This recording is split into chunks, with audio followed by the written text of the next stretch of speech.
Ada satu hal yang jauh lebih menyakitkan daripada hidup dalam keterbatasan. Bukan lapar, bukan usia yang semakin renta, melainkan ketika seseorang yang sedang berjuang mencari nafkah justru dijadikan sasaran hinaan oleh orang-orang yang bahkan tidak mengenalnya. Itulah yang dialami Oma Grace. Di sebuah kontrakan sederhana, seorang wanita lanjut usia menghabiskan waktunya di depan kamera ponsel, bukan untuk mencari popularitas, bukan pula mengejar sensasi. Oma Grace hanya ingin menjual boneka dan beberapa pernak-pernik agar bisa mengumpulkan uang demi membayar kontrakan yang masa sewanya akan berakhir pada akhir Juli. Oma tunjukin, barang sudah ready dan siap kirim. Ada gantungan kunci, juga ada boneka Dragonite.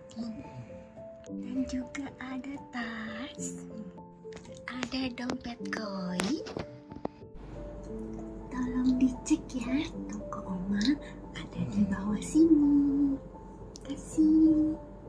Di bio akun TikTok miliknya, tertulis sebuah kalimat sederhana yang menyentuh hati. Oma meminta dukungan karena sebentar lagi harus pindah kontrakan. Kalimat yang singkat, tetapi menggambarkan besarnya perjuangan yang sedang ia hadapi. Maka setiap hari, di usia yang tak lagi muda, Oma Grace memilih belajar menghadapi dunia digital yang mungkin sama sekali asing baginya. Ia menyapa penonton dengan senyum, menawarkan dagangan dengan penuh kesabaran, berharap ada satu atau dua orang yang bersedia membeli. Sayangnya, yang datang justru bukan pembeli. Kolom komentar siaran langsung Oma Grace mendadak dipenuhi tulisan-tulisan yang sulit dipercaya. Ada yang mengejek usianya, ada yang mengolok penampilannya, bahkan ada yang menuliskan kalimat yang berharap sesuatu yang buruk terjadi kepadanya. Bagi sebagian orang, mungkin itu hanya sekadar komentar iseng di internet. Namun bagi seorang nenek yang sedang berjuang mempertahankan tempat tinggalnya, kata-kata itu terasa seperti pukulan yang sangat berat. Di depan ribuan penonton,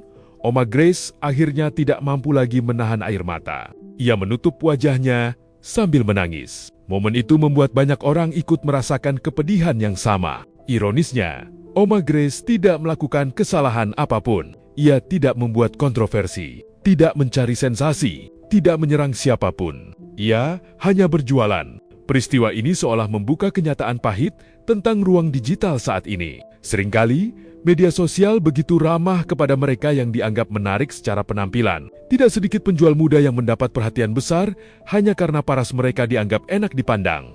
Sementara itu, seorang nenek yang menawarkan dagangan dengan penuh ketulusan justru menjadi sasaran olokan. Seolah-olah nilai seseorang kini ditentukan bukan oleh kejujuran atau perjuangannya, melainkan oleh seberapa menarik wajahnya di depan kamera. Yang membuat kisah Oma Grace semakin menyentuh, justru bukan karena air matanya, melainkan apa yang ia lakukan setelah menangis. Alih-alih membalas komentar buruk dengan kemarahan, Oma Grace mengusap air matanya, lalu menatap kamera dengan wajah yang tenang. Dengan suara pelan, ia justru berkata bahwa ia akan mendoakan orang-orang yang telah menyakitinya. Ia berharap hati mereka diterangi dan dipenuhi kebaikan.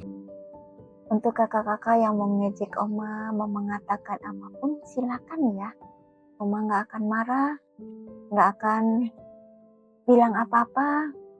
Cuma satu aja, Oma akan doakan kamu kiranya pikiran kakak selalu diterangi, diberi kesehatan dan semua yang terbaik. Itu aja yang Oma doakan. Ya kak? Kalau kakak belum puas, mau mengatakan apa, mau kata-katain Oma, mau bilang apapun yang kakak mau, silakan. Oma nggak akan marah, dengan senang hati kok kak. Oma akan terima apapun yang kakak katakan. Oma nggak mau marah, nggak mau benci. Oma akan doakan yang terbaik untukmu. Ya kak ya. Kalimat sederhana itu langsung membuat banyak orang terdiam. Di tengah dunia yang terbiasa membalas kebencian dengan kebencian, Oma Grace memilih mendoakan. Bahkan ketika kemudian muncul kekhawatiran karena dirinya sempat mengalami mimisan saat siaran langsung, Oma Grace kembali menunjukkan ketegarannya. Ia menjelaskan bahwa kondisi tersebut berkaitan dengan penyakit yang memang sudah lama dideritanya, seperti gangguan lambung dan pencernaan, bukan karena dipaksa bekerja terlalu keras. Bahkan, menurutnya, melakukan siaran langsung justru membuat dirinya merasa lebih bahagia karena bisa berbincang dengan banyak orang. Di saat banyak orang mengira ia sedang menderita, Oma Grace justru menemukan semangat baru dari interaksi sederhana bersama para penontonnya. Kenapa ya belakangan ini setiap Oma live banyak yang mengeluarkan kata-kata yang kasar, tidak pantas. Padahal di sini Oma kan cuma jualan, cuma mau cari nafkah.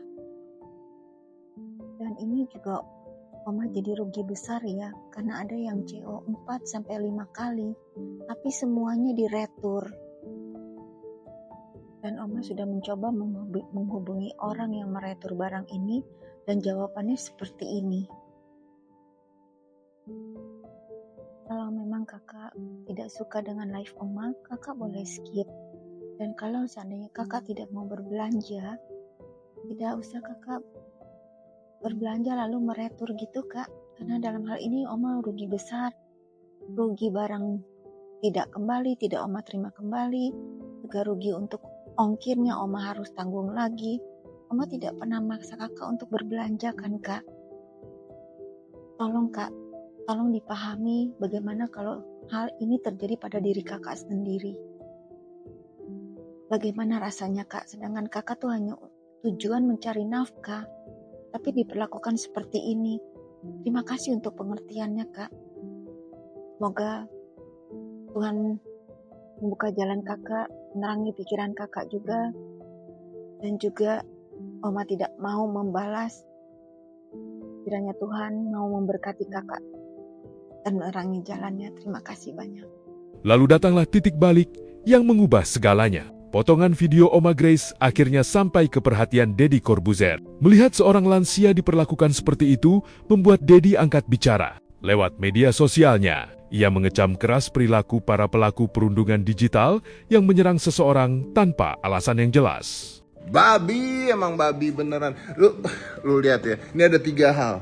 Yang pertama, yuk kita larisin deh dagang ibu-ibu ini, ada di TikTok Shop atau di mana, kita larisin deh bareng-bareng. Yang kedua, kita belajar satu hal. Ternyata untuk ngata-ngatain seseorang, untuk benci seseorang, untuk jadi gila seperti itu, nggak perlu lagi ada alasan bro. Nggak perlu ada alasan, nggak perlu ada perbedaan pendapat, nggak perlu ada benci, nggak perlu pakai buzzer, nggak perlu. Pokoknya orang katain aja udah random sekarang. Itu yang ada di sebagian otak orang Indonesia yang IQ-nya di bawah monyet kayak begitu. Dan banyak masalahnya, banyak ibu-ibu nggak punya salah, nggak punya dosa, nggak punya apa, lagi jualan disikat. Yang ketiga, lu bayangin nggak kalau ibu-ibu kayak begitu dihabisin sama orang, dikata-katain gimana gue yang ganteng, anjing.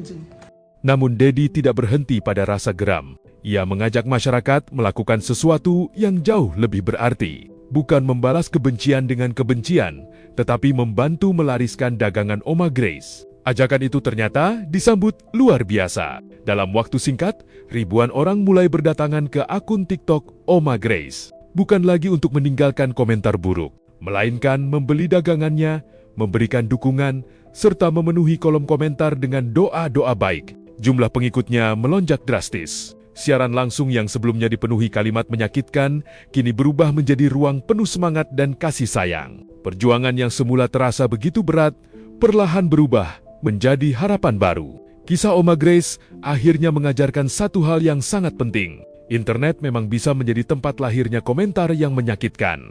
Namun di internet pula, kebaikan ternyata masih memiliki kekuatan yang jauh lebih besar. Satu doa tulus mampu mengalahkan puluhan komentar buruk. Satu tindakan nyata mampu menghapus begitu banyak kebencian. Dan satu nenek sederhana dari sebuah kontrakan berhasil mengingatkan jutaan orang bahwa martabat manusia tidak ditentukan oleh usia, penampilan, ataupun jumlah pengikut, melainkan oleh bagaimana ia memilih bersikap ketika hidup sedang mengujinya. Barangkali itulah kemenangan terbesar Oma Grace. Bukan karena dagangannya akhirnya laris, bukan pula karena namanya viral, melainkan karena di tengah derasnya kebencian, ia tetap berhasil menjaga hatinya agar tidak ikut menjadi gelap. Bapa, ajarkan aku untuk selalu mempunyai hati yang mengasihi, mengampuni orang-orang yang sudah menyakiti, mengecewakan aku. Dan aku berdoa Bapa, segala kuasa ada dalam tangan-Mu. Apapun yang orang katakan, apapun yang orang perbuat, peganganku hanya satu, jikalau Engkau yang membuka pintu berkat untuk usahaku Bapa. Melalui Grace Kio Workshop, tidak ada seorang pun yang dapat menutupnya. Dan jikalau Engkau selalu yang menyertai aku, apapun yang aku harus hadapi, Engkaulah kekuatanku. Aku mau memaafkan. Aku tidak akan menyimpan amarah pada orang yang sudah menyakitiku, yang sudah berkata yang negatif, yang sangat menyakitkan, yang mengatakan apapun itu Bapa. Aku tidak mau masukkan dalam hati, aku maafkan mereka dengan kemampuan yang Kau berikan, kekuatan dan pertolongan Roh Kudus. Aku bisa untuk memaafkan mereka. Dan berkatilah usahaku melalui Grace Kio Workshop Bapa, agar lebih bisa diperluas usaha Grace ini dan tetap berjalan di jalan yang telah Engkau sediakan. Semuanya ini kuserahkan di dalam tangan-Mu yang penuh kuasa, dalam nama Tuhan kami Yesus Kristus yang berkuasa. Aku berdoa mengucap syukur dan berterima kasih. Apapun itu semuanya, kupanjatkan puji syukur dan terima kasih. Amin.